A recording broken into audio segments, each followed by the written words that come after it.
నేనుండా, నాకు 2 కుమార్తెలు, నా రెండో అల్లుడు కమ్మ సామాజిక వర్గం, ఖమ్మం జిల్లా కమ్మ సామాజిక వర్గం.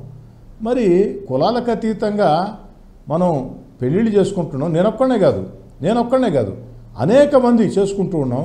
కులాన్ని మర్చిపోతూ ఉన్నాం. కులాలు మతాలు వేరైనా మనమంతా భారతీయులం, వేషం భాష ఏదైనా మనమంతా భారతీయులం అన్న భావంతో ముందుకు సాగుతూ ఉన్నాం. ఇంకా కూడా కులం పేరుతో రాజకీయాలు చేయటం పద్ధతి కాదు, ధర్మం కాదు. చంద్రబాబు నాయుడు గారు కులం పేరుతో రాజకీయాలు చేసే ప్రశ్నే లేదు. చంద్రబాబు నాయుడు గారు ఎప్పుడూ కూడా ప్రజలకి అణిగిమణిగి ఉంటాడు, ప్రజల ఆకాంక్షలకి అనుగుణంగా ఉంటాడు. వారు విలేకరుల సమావేశం దగ్గర నుంచి, పోలిట్ బ్యూరో దగ్గర నుంచి, మంత్రివర్గం దగ్గర నుంచి, పార్టీ పదవుల దగ్గర నుంచి, క్షేత్రస్థాయి పదవుల దాకా అన్ని కులాలకి సమన్యాయం పాటించాలనుకుంటాడు. అంటే మీరు ఆ ప్రభుత్వాన్ని ఈ ప్రభుత్వాన్ని రెండింటినీ చూశారు. మీరు ఆ ప్రభుత్వం అంటే జగన్ సర్కారు కంప్లీటు పథకాలు నెల నెల బటన్ నొక్కటం, జనాల అకౌంట్లో డబ్బులు వేయటం అనే ఫార్ములాతో వెళ్ళారు. వర్కౌట్ కాల, ప్రజలు తిరస్కరించారు డబ్బులు తీసుకుని కూడా. ఇప్పుడు మీ గవర్నమెంటు ఆల్రెడీ చంద్రబాబు గారి ఫార్ములా మీరు చూస్తున్నారు. ఆయన only development formula, vision formula మాత్రమే ఉంటుంది. సో ఇప్పుడు పథకాల ఫార్ములా వర్కౌట్ కాలేదు కాబట్టి పథకాలను విస్మరించి ఓన్లీ డెవలప్మెంట్ చేద్దామా అంటే, సో అంతకుముందు 2014-19 మధ్యలో అదే డెవలప్మెంట్ ఫార్ములా వెళ్ళిన చంద్రబాబు గారిని కూడా ప్రజలు ఓడించారు. అంటే అర్థం పథకాలను డెవలప్మెంట్ని రెండింటిని బ్యాలెన్స్ చేసుకుంటూ వెళ్ళాలి కదా. ఆ క్రమంలో ఈ 1 ఇయర్లో కనిపిస్తుందా మీది? అభివృద్ధి సంక్షేమం రెండు కూడా 2 కళ లాంటివని ముఖ్యమంత్రి చంద్రబాబు గారు పదే పదే చెప్తూ ఉన్నారు, చేతల్లో చూపిస్తూ ఉన్నారు. దాంట్లో అనుమానం లేదు. ఇందాకే చెప్పే మీకు, గత వైఎస్ఆర్ కాంగ్రెస్ పార్టీ విధానాలతో రాష్ట్రం ఆర్థికంగా దివాలా తీసింది. ఈరోజు చంద్రబాబు గారు కాకుండా వేరే ఎవరు ముఖ్యమంత్రి అయినా కూడా ప్రభుత్వాన్ని నడిపే పరిస్థితి కూడా లేదు. అయినా కూడా సంక్షేమ పథకాలు కొనసాగిస్తున్నారు, అభివృద్ధి కార్యక్రమాలు చేస్తున్నారు, ఎన్నికల్లో ఇచ్చిన హామీల్ని ఒక్కొక్కటి నెరవేరుస్తూ వస్తున్నారు. ఇక్కడ ఇంకో విషయం కూడా అశోక్ గారు, 2014-19 మధ్యలో కూడా చంద్రబాబు గారు అభివృద్ధితో పాటు సంక్షేమ పథకాలు కూడా చేశారు. ప్రజలు తిరస్కరించవచ్చు, నేను కాదంటం లేదు. కానీ ఆ రోజు పెన్షన్ని మామూలుగా వృద్ధులకి, వితంతువులకి పెన్షన్ 200 రూపాయలు ఉండింది.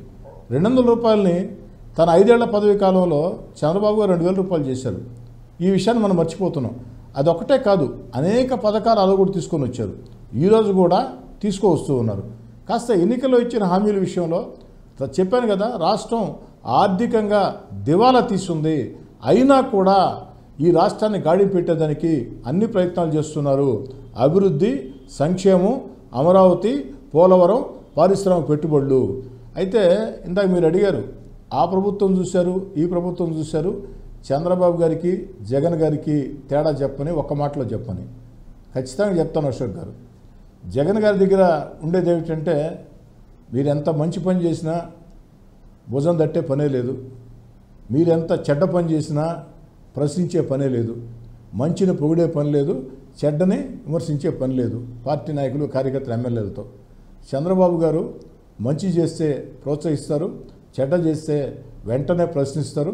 ఎప్పటికప్పుడు ఎన్నికలు ఉన్నాయా లేవా అని ముఖ్యం కాకుండా అలర్ట్ చేస్తూ ఉంటారు. జాగ్రత్త, మీ నియోజకవర్గాల్లో ఈ పొరపాట్లు జరుగుతున్నాయి, సరి చేసుకోమని.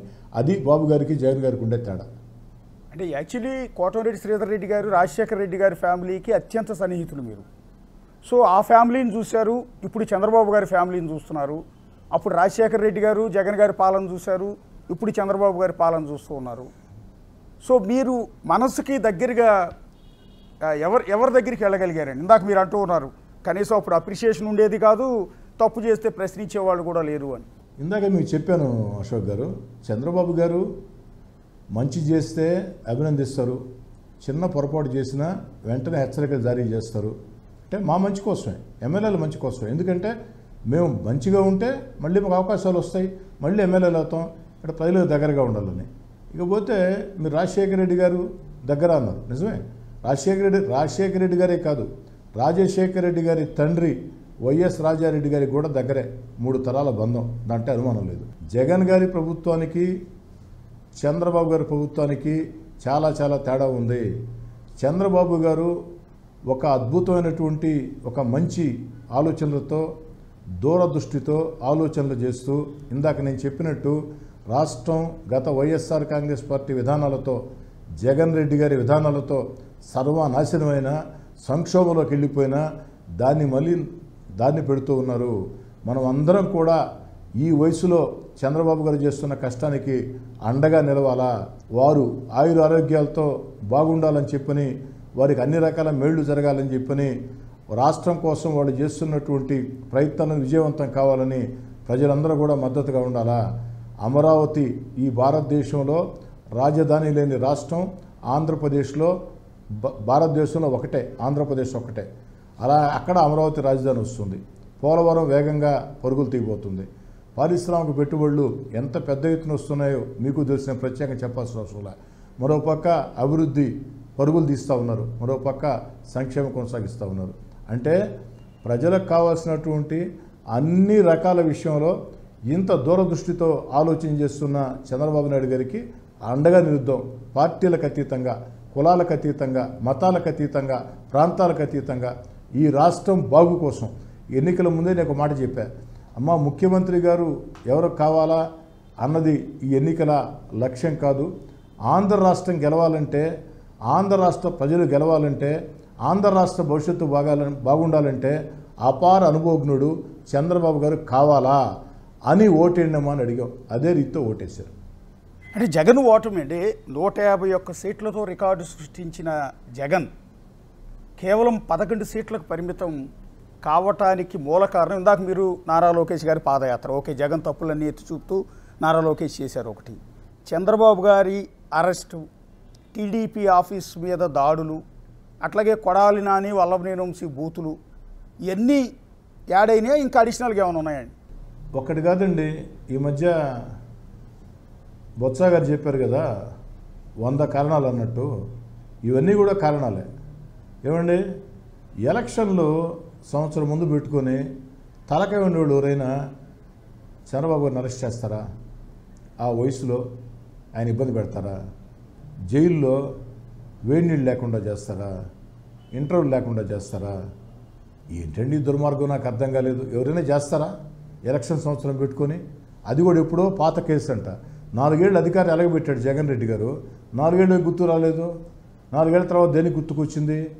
లోకేష్ గారి పాదయాత్ర, చంద్రబాబు గారిని మీరు పెట్టినటువంటి ఇబ్బందులు, చంద్రబాబు గారి దగ్గర నుంచి కింది స్థాయి దాకా చెప్పాను ఇందాక, అనేక మందిని వేధించిన తీరు, అన్నిటికీ మించి చంద్రబాబు గారిని మీరు అరెస్ట్ చేసిన తర్వాత చంద్రబాబు గారికి మద్దతుగా పవన్ కళ్యాణ్ గారు ఏదైతే ఆ యొక్క జైలు వద్దకు వెళ్ళి సంఘీభావం ప్రకటించి ఆడే వ్యతిరేక ఓటు చీలనివ్వాలని చెప్పని తెలుగుదేశం, జనసేన, బీజేపీ కూటమికి పునాదులు వేయటం, ఇవన్నీ కూడా కారణాలు. నేనేమంటానంటే ఇవన్నీ ఆఖరి దశలో కారణాలు. కానీ తెలుగుదేశం పార్టీ ఒక నిస్తేజంగా ఉన్న రోజుల్లో, అంటే నిస్తేజం అంటే జగన్ గారి అరాచక విధానాలతో నిస్తేజంగా ఉన్న రోజుల్లో, ఏదైతే ప్రజలు భయభ్రాంతులయ్యే రోజుల్లో, కార్యకర్తలు ఇళ్లలో నుంచి బయటకు వచ్చే పరిస్థితి రోజుల్లో నారా లోకేష్ గారి పాదయాత్ర ప్రజలకు ఒక భరోసా ఇచ్చింది, భవిష్యత్తు మీద ఒక నమ్మకాన్ని ఇచ్చింది. శబాష్, ఎన్టీ రామారావు గారి మనవడు, చంద్రబాబు నాయుడు గారి కుమారుడు నారా లోకేష్ గారు ఉజ్వలమైన భవిష్యత్తు ఉంది, మనకి నాయకుడు దొరికాడు అన్నటువంటి ఏదైతే ఒక భావన ప్రజల్లో కలిగింది, వైఎస్ఆర్ కాంగ్రెస్ పార్టీని వ్యతిరేకించే శక్తిలో కలిగింది, కార్యకర్తల్లో కలిగింది. మీకు గుర్తుందో లేదో అశోక్ గారు, నేను కొంచెం సినిమాలు బాగా చూస్తుంటా. మిర్చి సినిమాలో ఒక డైలాగ్ ఉంది, ఆయన కాదురా ఇప్పుడు ఆయన కొడుకు వచ్చాడు, ఆయన కొడుకుని తట్టుకోండిరా అని చెప్పని. అంటే ఆయన అల్లాడిచ్చారు, మీరు మీదైన ధోరణిలో మీకు సమాధానం చెప్పేదానికి ఆయన కొడుకు వచ్చాడు అని చెప్పని మాట్లాడతారు. అలా నారా లోకేష్ గారు ప్రజల్లో ఆ యొక్క నమ్మకాన్ని కలిగించాడు, కార్యకర్తల్లో నమ్మకం కలిగించాడు. అడుగడుగున ఎక్కడ అయింది పాదయాత్ర బ్రేక్ లేదు. ప్రారంభించినప్పటి నుంచి ఆఖరి దాకా కూడా, అర్ధరాత్రి 11, 12 దాకా కూడా పల్లెల, గ్రామాల, లేదు నగరాల, కాలనీల తేడా లేకుండా ప్రజలతో మమేకమైన తీరు, కార్యకర్తలను ప్రోత్సహించే విధానం, ఇవన్నీ కూడా ఒక టర్నింగ్ పాయింట్. అక్కడి నుంచి బాబు గారి అరెస్టు, అక్కడి నుంచి పవన్ కళ్యాణ్ గారి మద్దతు, ఆఖరిలో బీజేపీతో పొత్తు, ఇవన్నీ కలగలిపినాయి.